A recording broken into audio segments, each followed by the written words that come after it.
that is spoken about only in whispers. A dark area that spawns the beginnings of urban legends. A place where anything can happen and usually does. During the light of day, it hides just outside of view. But when the sun goes down, spirits, creatures of the night, roam free, and things do go bump in the night. It is in every state and every country, and there is no escaping it, no matter how safe you feel behind your locked doors and latched windows. So we invite you to turn down the lights and turn up your radio while we join Dave Schrader and Tim Dennis, your hosts, on a journey into the darkness on the edge of town. Good evening and welcome to another edition of the Darkness on the Edge of Town Paranormal Radio Show. I'm your host, Dave Schrader, sitting across the board from me, looking lovely as ever, Mr. Tim Dennis. Good evening, Tim. Made myself up just for you, big guy. You do. You look pretty today. Thank you very much. You know. So, Tim. Yeah. You know, it's been great. Now this is our third week. Yes, it is. Right? Yep. And we've got, I want to direct people to, there's a forum. And hit on the talk spot. And there you'll see that there's a listing for Darkness Radio. So join up, talk to us. You can share your stories about ghost stories, UFO, Bigfoot, cryptozoological, any of the cool stuff. So feel free to join in on the boards, talk to us there. But I've got to laugh because some of the people are already posting to us, Tim. And, you know, for those people that are listening from out of state, this is kind of a conservative political station, right? We have Sean Hannity. We have the lovely Rush Limbaugh. We've got Glenn Beck. We've got all these great speakers, and everybody wants to know why we're on a paranormal show. So, you know, when we talked to the station manager, he just said he wanted to kind of lighten things up on the weekends. So, you know, we've been added to the mix. Hopefully we're going to educate you, entertain you, make you laugh a little bit. So I just thank everybody for tuning in and spending their Saturday and Sunday nights with us here. We are with you now every Saturday and Sunday night going forward from 9 to midnight. Also, keep an eye on our Darkness Radio website. Go to darknessradio.com. You'll be able to learn all about your hosts, Dave and Tim. You'll also be able to listen and hear some of the archive shows from the past 3 years on our website. And, of course, we have movie reviews and book reviews. Each week, we have movie reviews on Saturday night, book reviews on Sunday night, and then we're going to actually put a written form of those book and movie reviews right on our website so that you can go in there, read, see what our lovely experts have to think about the different movies and books we're throwing to them each week, which leads me into our first segment, Tim. We have got across the board from us, the lovely Nicole Remini. Hi. And I have slowly been torturing this woman with apparently the crappiest horror movies ever. Yeah? Well, we shouldn't say that. First week I made her watch Lost Boys 2, The Tribe. That was brutal. But it was fun. I liked it, but she's like, She gave it 2 out of 5 stars. Then last week she went and saw Mirrors with Kiefer Sutherland, new movie. She liked that one. Gave it 4 out of 5. So this week I said, you know, there's a new movie on DVD called Shudder that's out, and this was out a couple months back. It stars Joshua Jackson from Dawson's Creek and the old Mighty Ducks movies. He's all grown up in this. So I wanted to see what her thought was on this movie. Spirit photography is a pretty big thing in the paranormal world. Yep. So you went out, rented it, I rented it, and we both watched it separately. And we haven't talked about it. No, I know. This is killing me. So you watched Shudder. Now, first of all, give us a little, kind of update people, give them a little bit of a taste of what the movie is. Well, like you said, Joshua Jackson is in it, and he's all grown up. I mean, he's getting naughty and everything. It was weird, but it's a typical Japanese cinematography with the fast-moving ghosts, and that for some reason creeps me out. I don't know, that fast ring kind of cinematography, just like, but the cover of the DVD says it's the most terrifying movie to date, blah, blah, blah. I think I stopped it a few times. I'm not sure. I might have, gone to the kitchen and grabbed a brownie. I don't eat brownies. It's that typical Japanese setup. Joshua Jackson is a photographer, ends up working in Japan. Right away, something happens to start it all off. Right, he's a newlywed. He and his wife. I guess they were kind of on their honeymoon night, that particular night. And, the ghost in the road, boom, they hit her, can't find her, the panic of where's this ghost. And she ends up showing up in all of their pictures, both of them, the husband and the wife, which she seems very into it. She wants to research it. She wants to find it out. And he's making believe it's not even there, even though he sees it. You know what I loved about this movie? What? I loved when it was called What Lies Beneath, and it starred Harrison Ford and Michelle Pfeiffer. Exactly. Because it's basically the exact same movie, just tweaked with a Japanese, like you said, the creepy Japanese factor. Right, and that was really it. I basically thought, okay, I didn't even think it was really scary. I thought it was very interesting, and where they went with it, I was really surprised. There was a little twist in there, and I thought, okay, now we're getting somewhere. Right. And so throughout this movie, this ghost keeps haunting the couple. Right. The husband's a famous photographer. He's trying to do all these beautiful layouts for Japanese magazines and such. And film keeps getting ruined because these weird anomalies keep appearing in the film. Right. Well, it's the same one. The same ghost keeps appearing in it. It's so hard to talk about this movie because the really good scenes are the only thing worth talking about. Right. And there were only two. No, it was fun. I'll give you this. I watched the whole thing. I thought, oh, this is good. It's got a good build-up. Again, I was comparing it with What Lies Beneath. Exactly. And you get to it, and then the end comes. The end. And I laughed out loud. Tell me you didn't laugh out loud. I laughed out loud. Yeah, it was an awkward, although poetic ending for the movie. Yeah, absolutely. You know? I would say the last 7 minutes, absolutely worth the whole 2 hours. You think? Absolutely. Yeah, that was just twisted. Yeah, it's good to see, there was more realism. I will give this. In the movies, the wife always seems to stand by the husband no matter what. Right. And, as she starts to flesh out the story and starts to think maybe there's something rotten in Denmark, she actually stands up and she's like, screw this, I'm out of here.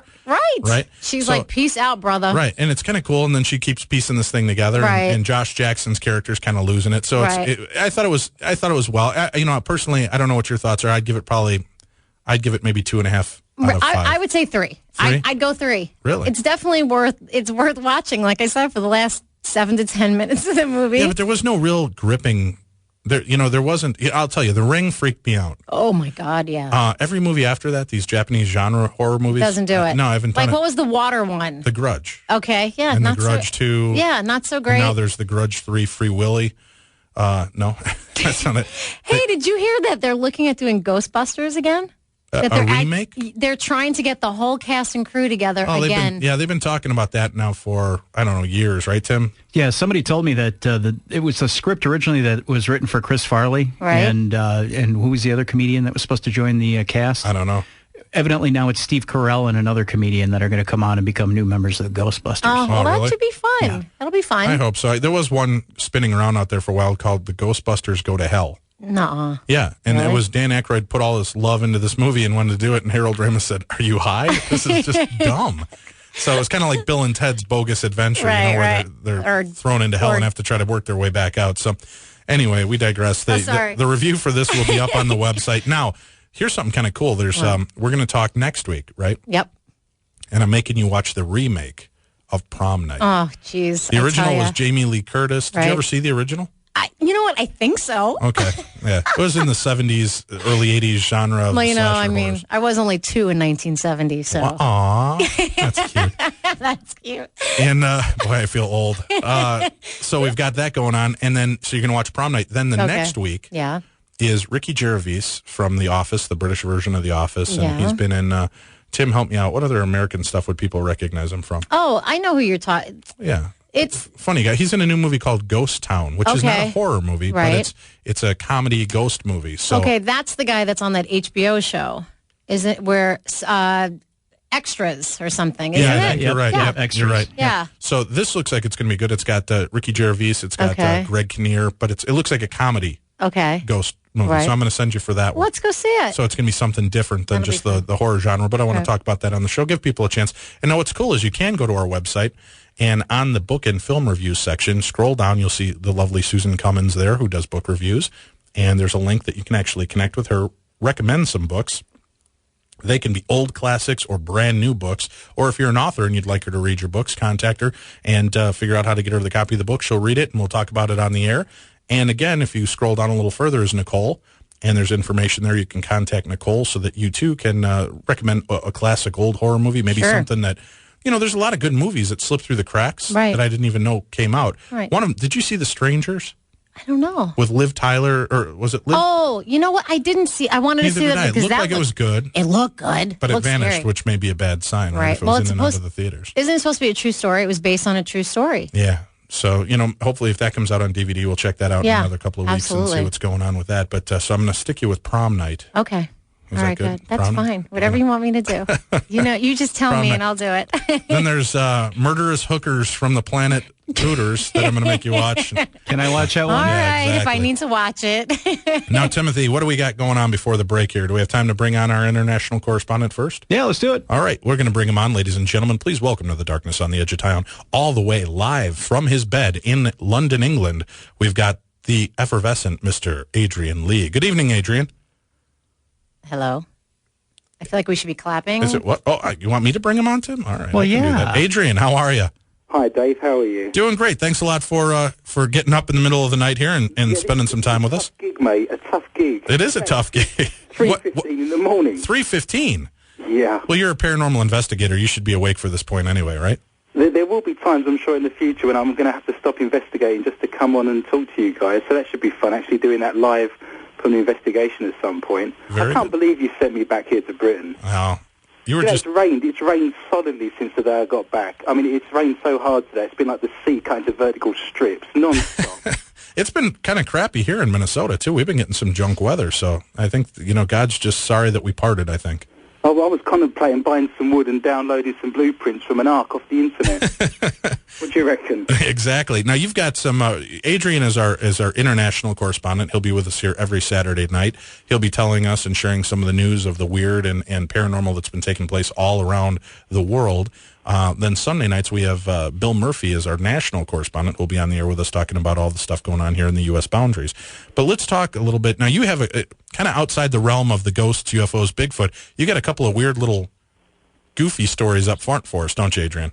Yeah, I think the term weird in your previous sentence probably sums these couple of stories up. All right, so go ahead. What do we got going this week? Yeah, I was going to start with a very strange tale of a woman in Indonesia, actually. There's a woman, she's got metal wires about 6 inches long have actually been starting to grow out of her body. Skeptics initially thought they must be self-inflicted, but doctors are completely baffled by her condition. This case has only come to light this week, apparently, but this woman has had this problem for 17 years now, and it's currently being investigated by the Ministry of Health in Indonesia. Initial consultancy with the doctors and specialists have found that the wires are actually inside her body as well. The woman's a 40-year-old kindergarten teacher, and she said that her first symptoms started manifesting in 1991 when the wires grew out of her chest and body. One of her sisters says that she tried to trim the wires and cut them back, but whenever she tries to cut the wires, they basically retreat and go inside her body and then come out in another part of her body. Adrian, where are you? Are you getting this from like the weekly news report? What is this? This sounds insane. Yeah, it was. This is the BBC we've got to thank for this again. In Indonesia, the World Service, they said that the doctors have X-rayed her body and found that there's more than 40 wires inside her body, and there's some of them are bursting out of their skin, as I said previously. Not too similar to Hellraiser, I suspect. This sort of female equivalent of Pinhead here. Wow. So wow. Now these are actual. Like, I mean, is there a metallic content to them? Do you know anything more about that? Is there, is it like steel wire, or is it just really tough hair? Well, it's strange you should say that, but I did think there's a disease called Morgellons disease, which I thought this might be, and I did some research on this. Look at this. Our international correspondent has already diagnosed it. Doctors in Indonesia are baffled. But you've got this down. So what did you think the name of the disease might be? Morgellons disease. But I looked this up, and it's where fibres grow out of your body. But I've actually looked at some photographs. See, you've had me looking in medical journals this week, purely for research purposes, of course. But the fibres that grow out of your body for that particular disease actually look like carpet fibres. The photographs I saw of this woman, it actually looks like metal, proper wire, 6-inch long strips. So you have some photographs of this woman? Yeah, if you go onto the website and type this information in, you will actually see photographs of this woman. I do have some scepticism. It does concern me that a lot of the stories that I read like this are from third world countries, and there is a bit of a skeptic in me that thinks she swallowed a load of wire and then got a load of film crews in and charged them $10 each to take photographs of her. But I don't know whether that's my British scepticism. Either that or her mother was intimate with a fence post at some point. That's funny. I was going to say, in order to do a Brazilian wax, you need a belt sander. Yeah, exactly. Yikes. Oh, my God. So these are white. Well, you know what, Adrian? Send me a few of the pictures that you found of her online, and we'll post them on Darkness Radio. I'll post them in your news section. That's a good so idea. People can take a look at that. We'll try to get those up by tomorrow even, if you can email over a couple of photographs to me. We're going to take our first break here, Adrian. We'll be back with some more of the news of the weird from around the world. You're listening to The Darkness on the Edge of Town. Good evening. Welcome back to the show. You're listening to Darkness Radio. I'm your host, Dave Schrader. Along with me in the studio, I have the lovely Nicole Remini. And on the line, we have our international correspondent, Mr. Adrian Lee. I will let you know that coming up at the top of the second hour at 10 p.m., we're going to be introducing Scotty Roberts and Tiffany Johnson. They'll be here doing live medium and tarot reading right in studio. Is that the right way to say it? Tarot. Yeah. Tarot? Yes. Okay. I've pushed Scotty to the limits each week to make sure that I get it right. So are carrots now Carots? Yes, Carots. Yeah. I just finally got this Euro thing down. Yeah, exactly. Now I got to say tarot. All right. You can call in, write this number down, because if you want to be a part of the show and get a reading from either Scotty or Tiffany, you're going to call in and drive Tim crazy, and we'll put you in the queue. But that's after the top of the 10 o'clock hour. Please do not call now, because we're going to just put you on hold for 55 minutes. Now let's get back into the show with our guest, Adrian, out in England. Adrian, let's get back into this and talk a little bit more. Now, you had a couple other strange stories for us before we get into the deep news, right? What else is going on out there? Is Adrian not there? I've lost Adrian again. There we go. Okay, there we are, Adrian. You can hear me now. Now I can, yes. Yeah, you needed to roll off your headset. So what's going on with our second story? What else do you have going on? Yeah, there's a short trip from Indonesia over to China. There was a Chinese man this week who swore to God that he didn't owe money to a next-door neighbour and then was instantly hit by lightning a minute later. The man named Zhu made an oath in front of a crowd of neighbours. He vowed that he had never borrowed money from his neighbour, who claimed Zhu had borrowed the equivalent of $80 from him 3 years earlier. Apparently he borrowed the money for a friend's marriage gift, but he's denied it ever since. The man told him, if you didn't owe me this money, you need to swear to God that you don't owe me the money. And then he would waive the debt. And the man said, okay, I swear to God that I never took the money. And literally a minute later, he was hit by lightning. He was then taken to hospital where he'd been confirmed that he'd been hit by lightning, but he is expected to make a full recovery. So God works in mysterious ways, my friend. Did he pay back the $80, did they say? Trust you to think about the money aspect there. Of course, I'm just curious. At that point, you really can't deny it. When you say, hey, may lightning strike me down, and it does, you're in trouble. I think he's going to have to pay his $80 now somewhat. Oh, that's crazy. All right, so we've got that. So that's You should funny. just pay it anyway. Yeah, and that's in China. Okay, now what's our third story here? Well, we're still keeping in the Middle East. A lot's happened in the Far East this week. There's a nice story here about a goddess from Nepal. A centuries-old custom in Nepal of worshipping a virgin girl residing in a palace as a living goddess is set to be scrapped after the Supreme Court ruled that the deity has got to go to school. So even gods can't get out of going to school now, unfortunately. How old is she? She is, originally they start at 3 years old, apparently, being a goddess. And now she's getting on towards 12. Obviously, they have different rules out in the Far East, in Nepal. But she is now told that she's got to go to school. Religious authorities are searching for a new virgin, chosen from a handful of 3-year-olds, after it was revealed the current one is actually going to have to retire this year. But the process looks to be scrapped anyway after the country's highest court accepted arguments that keeping a girl locked up in a medieval palace in Kathmandu actually breached her fundamental rights. But there is a list here of what's required if you actually want to apply for this post. Or if you have a 3-year-old, there is a list of what's required. Wait, there's requirements? So in the Daily Post they're running, new goddess needed.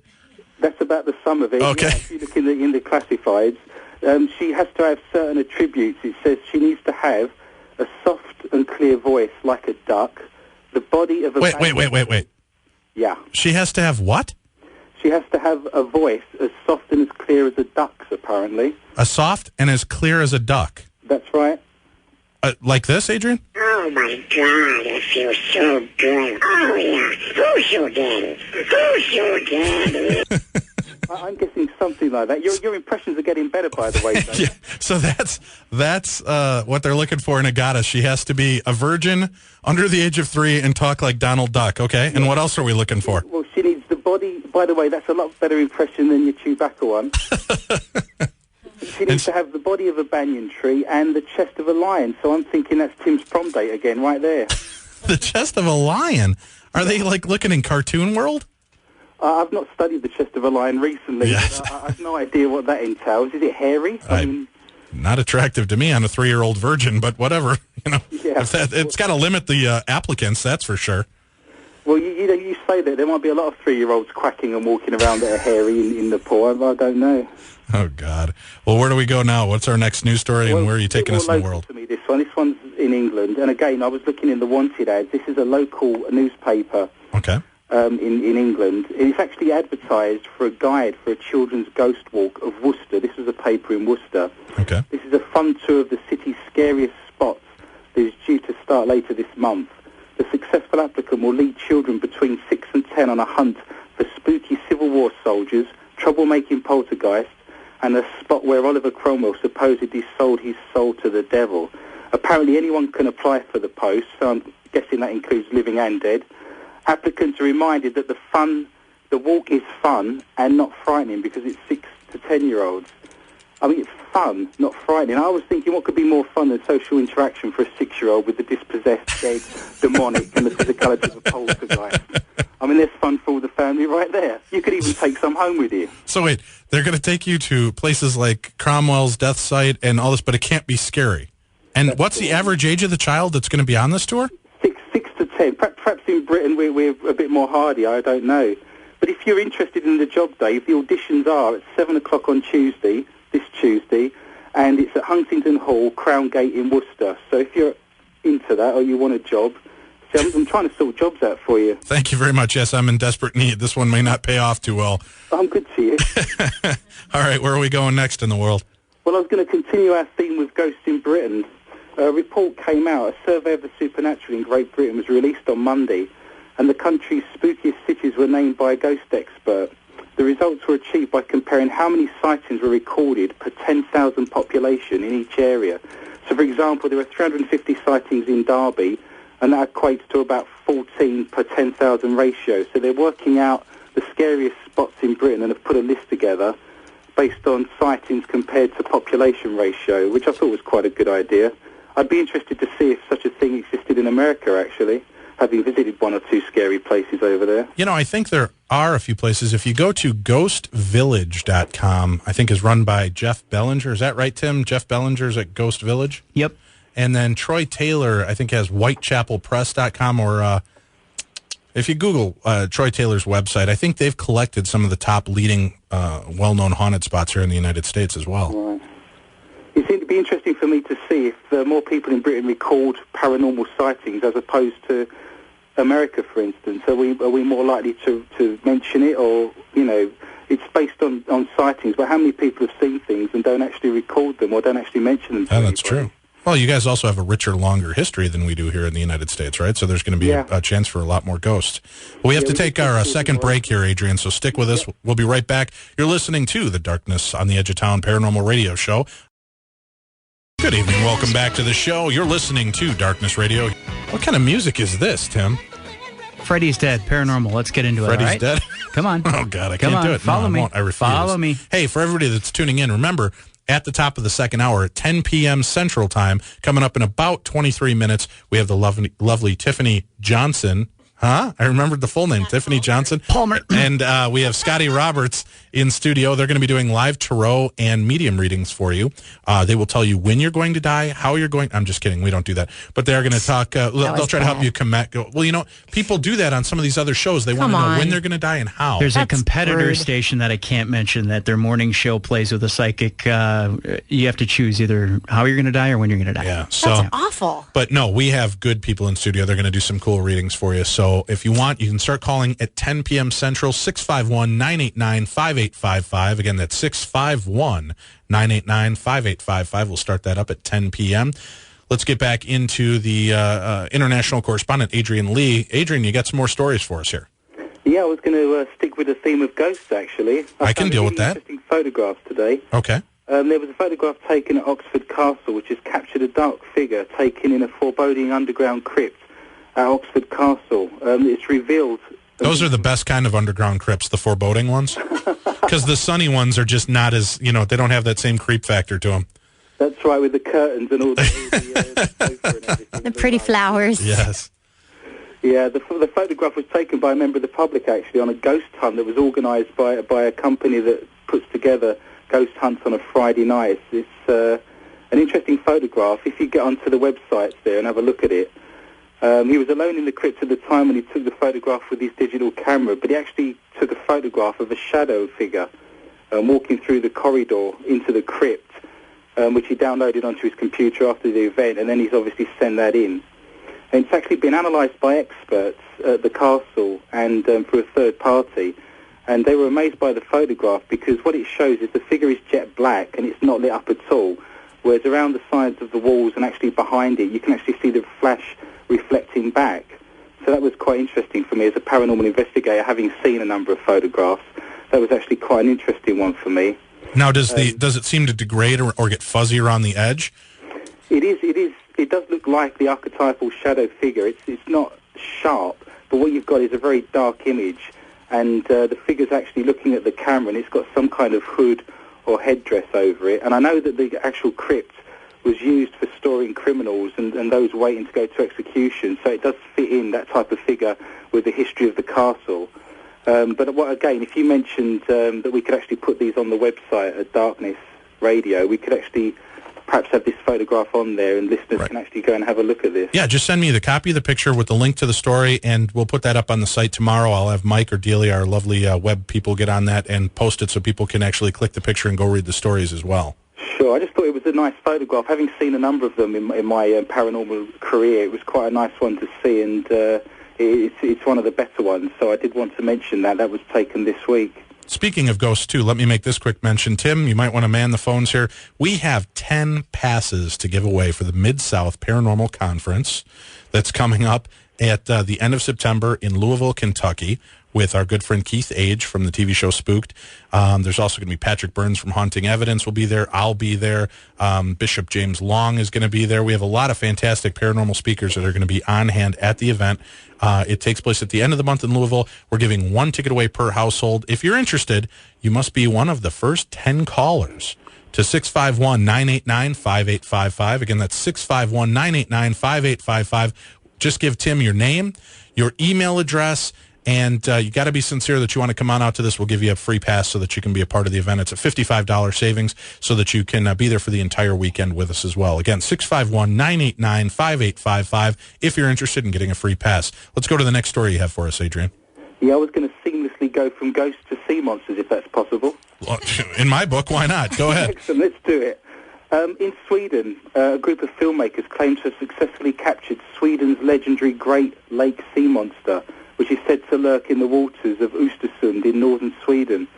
Imaginatively, the lake it's in is actually called the Great Lake, so not a great amount of imagination there. Right. The film clip shows quite blurry, but a long, narrow silhouette moving through the lake's depths. A member of the film crew said it clearly shows that it's warm and it's made up of cells, otherwise our cameras wouldn't have indicated it as red. So it has to be some kind of snake or some other kind of sea animal. Apparently, the effort to find the monsters generated such a great deal of interest that the American television network, NBC, are actually planning to document the hunt. So you guys should actually see this at some point soon. They're actually documenting the filming. And I didn't realise that there was a sea monster in Sweden, so this is good research for me. I'm learning as I go here. Yeah, the only monster I knew from Sweden was the Swedish pop sensation ABBA. You've missed out. They're a monster over here. Not in a bad way, Tiff. It's all good. Oh, you've missed out Ace of Base as well. Yeah, Ace of Base. Wow. I would say that one wins. Yeah, you got it there.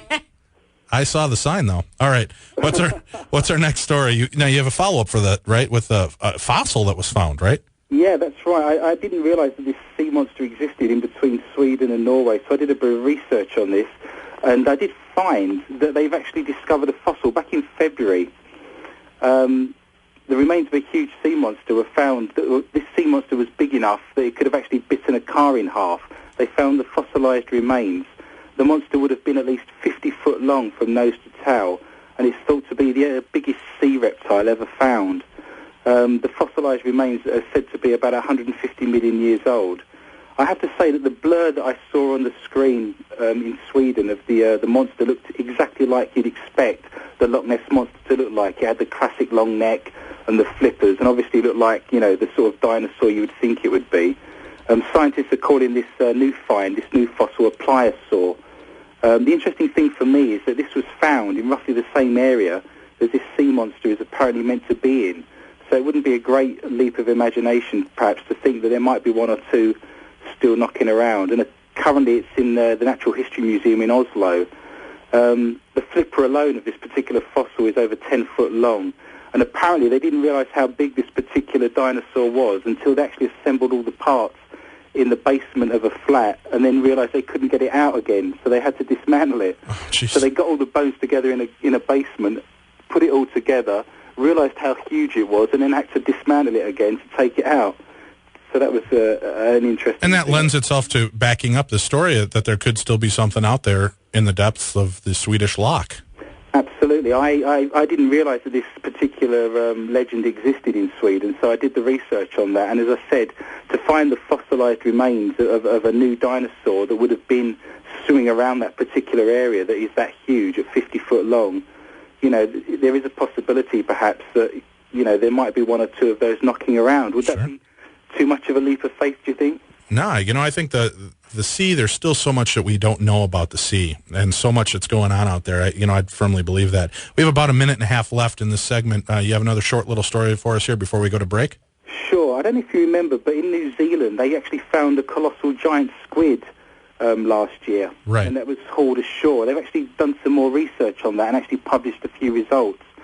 New Zealand's mysterious colossal squid, the largest of the feared and legendary species ever caught, was the T-Rex of the ocean, apparently, and is a big lethargic blob as well. It weighed, now they've weighed it, over 1,000 pounds and was female, and it said it was accidentally hauled on board a fishing boat last year in the Antarctic. How one accidentally hauls a 1,000-pound sea monster onto a fishing boat is a mystery to me. You can imagine... I think it was last call. Dragging in the nets, Right. The point was that they said that they thought originally that this particular animal would have been quite aggressive and would have been the T-Rex of the sea, but they now think it was just a big gelatinous blob that went around with eggs and didn't actually do a great deal. It apparently can sniff out food from over 3,300 feet below the surface. Wow. Similar to you with hot dogs, I think, Dave. Yes, I am quite the hot dog aficionado. I can sniff them out from 2 miles away. Yes, I remember that from the State Fair, actually. Well, we're going to take our break. We'll be back with our final segment and more with our international correspondent, Adrian Lee. You're listening to the Darkness on the Edge of Town Paranormal Radio Show. Good evening and welcome back to Darkness on the Edge of Town Paranormal Radio Show. I'm Dave Schrader, your host. This evening, we're talking to international correspondent from England, Mr. Adrian Lee. We're going to go back to Adrian and talk to him a little bit more. Adrian, you have some more stories. We got about, we're wrapping up in the segment here. What, about 10 minutes left with him, Tim? All right, so let's hit these last couple stories you had for us, Adrian.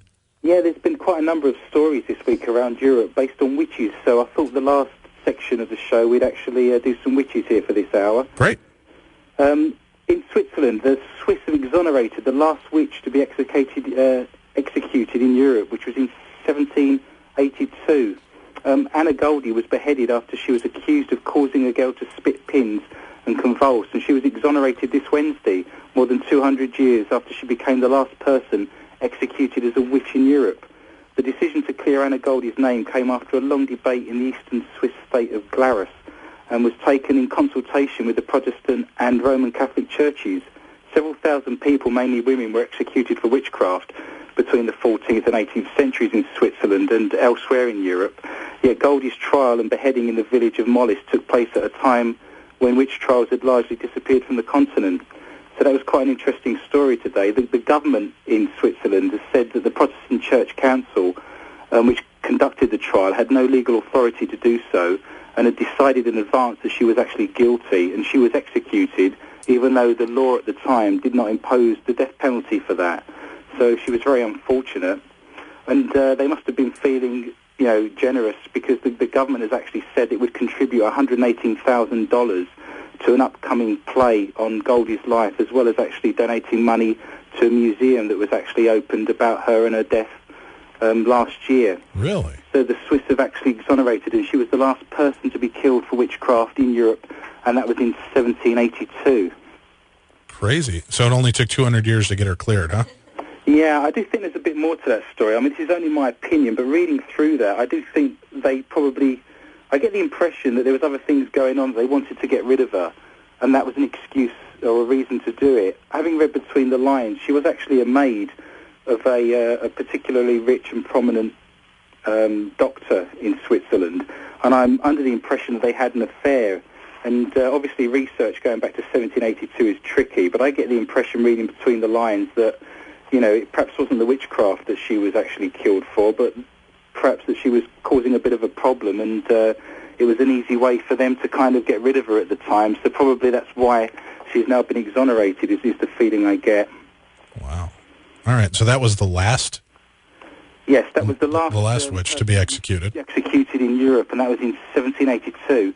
Okay. But also this week, on the theme of witches being pardoned, there's been a similar case in Scotland. Campaigners have submitted a petition to the Scottish Parliament calling for the last woman to be convicted under the Witchcraft Act to be pardoned. So bearing in mind the last witch to be executed in Europe was 1782, Helen Duncan spent 9 months in Holloway Prison after being found guilty at her trial in 1944. So up until 1944, people were actually being imprisoned still for witchcraft. She had told a séance that a warship had sunk before the news had actually been officially announced during the Second World War. Wow. A petition to the Westminster government last year failed to secure a pardon for Mrs. Duncan, but this new case documents, you know, and wants to call upon the Scottish government to urge the Home Secretary to reconsider the case. Mrs. Duncan was born in Callander in Perthshire, and she held a séance apparently, and during that séance the spirit of a dead sailor was said to come to her, and it actually revealed the loss of the battleship HMS Barham with most of its crew, and the sinking had actually been kept a secret by the authorities to actually maintain wartime morale. So although she wasn't actually convicted for being a witch, she was actually jailed for pretending to use witchcraft, which actually worked, obviously. As I said before, the crime of being a witch was actually abolished in 1735 in Britain. And if we go back to the previous case, as I said, if witchcraft was abolished as being an act in 1735, that woman in Switzerland was unlucky that she was then executed in 1782. So, again, quite a lot of things have gone on this week to do with pardoning and to do with witchcraft. So she was actually visited by the spirits. So she was, in effect, she was more of a medium who dealt with the spirits that came to her, told her about the sinking ship, and because she just released information that was bad for morale, she was then tried as a witch. Absolutely. If we go back to last week's stories, it did actually mention, I mentioned in last week's stories that the act of being a medium only became an act in 1953. So this was actually only something they could try her on for witchcraft. The legislation for being a medium or trying to con the public in a way would have been 1953. So this was actually, you know, sort of 8 or 9 years before that act came into place, which she would have been imprisoned under if she'd have done that slightly later. The reason they want to pardon her, of course, is that she's got granddaughters and relatives that are still alive, and obviously they've got to live with the stigma that their great-grandmother or their grandmother was actually imprisoned for witchcraft. As short as go as 1944, which surprised me somewhat. Yeah, that's crazy. So isn't that kind of sexy now, though? What, being a witch? Yeah. Well, if you look like Rose McGowan and Alyssa Milano, it's pretty hot. I'd say, yeah, my grandma was a witch. Rock on. I'm glad you mentioned that, because you've given me a fantastic lead into my next story, actually. Excellent. That's what we're all about, Adrian, leading you into your next story. I just want to make it easier for you. Oh, you're good to me. I'll buy you a cup of tea when I'm out there again. Love it, love it. Or at least I can get a decent cup of tea now. That's the main thing. Now, so what's your last story you have for us here to... Sure. I was quite interested in reading that a report in a British newspaper this week said 50,000 women are actually abandoning the church every year because Buffy the Vampire Slayer has turned them onto witchcraft. Christian, is that laughing? I can hear. Yes, that's Tiffany. Tiffany Johnson, the psychic, is squealing in delight. I thought it was Scotty for a moment. No, he's just over still thinking about Alyssa Milano and Rose McGowan. So. And squealing like Tiffany. Has he got a glazed, faraway look in his Yes, he does. So now, what is this? 50,000 people a year are turning away from the church because they're fans of Buffy the Vampire Slayer. Yeah, apparently Christian churches in Britain, they reckon they've lost up to 50,000 women from their congregations every year since 1989. There's a sociologist called Dr. Christine Orne from the University of Derby, and she said that a lot of women are being put off going to the church because they link it with traditional values. She also said that television icons such as Buffy the Vampire Slayer, who promote female empowerment, actually discourage women from attending services. Wow. That's I was quite interested by this because it says traditional values. I mean, perhaps the guests on your show will be able to outline this for me a bit better, but witchcraft obviously is a practice, and that goes back thousands of, hundreds of years. But Wicca is actually more fairly recent. I didn't realise this, and that sort of comes from the sort of early 1950s. So when it said they're being put off the church due to traditional values, it seemed odd to me that they would then step into witchcraft, which I perceive as being going back the same amount of time. But if they're referring to Wicca as a religion as opposed to a practice, then obviously that's from the early 1950s as far as I'm aware. Wow, that's crazy stuff. Well, thanks again, Adrian. I can't tell you how much I appreciate it. We'll talk to you again next week. Always a pleasure to talk to you, sir, and say hello to everyone there for me. I will do so. And again, for people that have story ideas for Adrian, you can go to the Darkness Radio website, click on the news desk. You'll find Adrian, scroll down, pass on some of the international news you know about, and he'll do some research on it, find it, bring up more information for you. Again, check out our whole website. It's a great resource on the paranormal. Go to darknessradio.com. You can also find our webpage right on. All of our podcasts after the show airs are usually up within hours of the time that you listen to them live. So if you can't listen one weekend, the shows are still there for you to listen to, and they're commercial free. So check that out online as well. Got some great stuff coming up for you. We've got Tiffany Johnson, the medium, Scotty Roberts, the tarot reader, and Nicole Remini, the hottie, sitting in the studio with us. We're going to be doing some readings. We're taking your phone calls. I'm your host, Dave Schrader. You're listening to Darkness Radio.